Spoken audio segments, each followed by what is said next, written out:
La rubrique de Frédéric.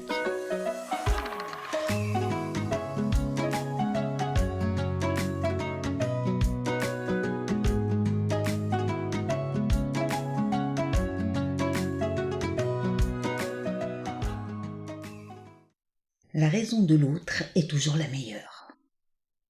La raison de l'autre est toujours la meilleure. Non.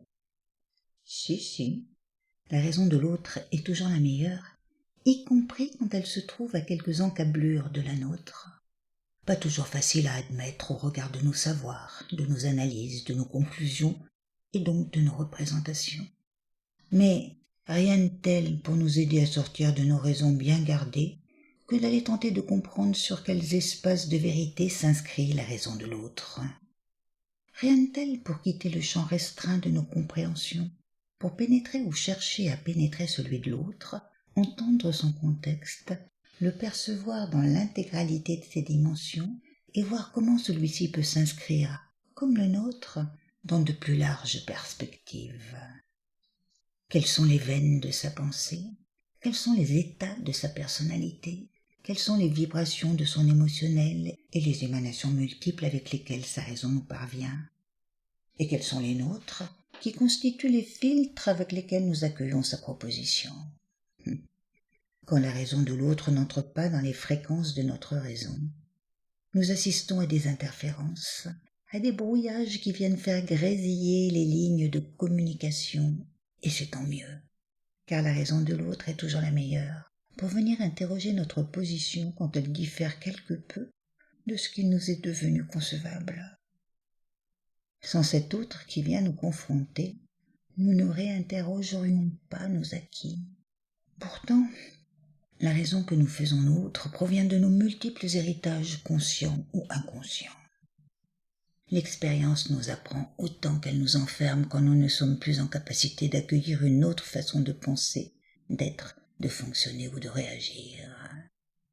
La raison de l'autre, comme la nôtre, résulte d'une alchimie intérieure, d'une expression de polarité personnelle, mentale, émotionnelle ou physique qui s'allie dans une proportion variable en fonction de l'âge de conscience. La raison de l'autre est toujours la meilleure pour venir re-questionner notre être au monde. Elle invite à trouver dans le champ de notre intériorité la raison de l'autre avec un grand A, la raison de l'âme qui pousse à trouver l'unité en manifestation. C'est en considérant la raison du petit autre que la raison de l'âme se dévoile progressivement, révélant une inclusivité toujours plus grande entre les parties agissantes dans le grand tout, dans l'un primordial. La raison de l'autre en est toujours une expression, et c'est en mariant les raisons, en comprenant les points de vue divergents que nous faisons croître l'unité sur Terre.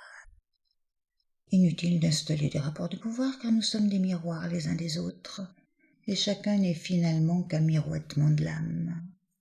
Et dans ce jeu de reflets, c'est à nous de réfléchir la lumière et de l'intensifier pour qu'elle imprègne les espaces d'existence de l'ensemble de terriens.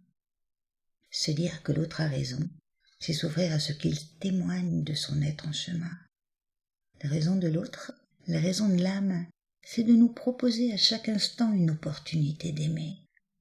Et là, il faut bien avouer que les opportunités ne manquent pas. Pas de raison de résister donc, à moins d'être persuadé d'avoir raison.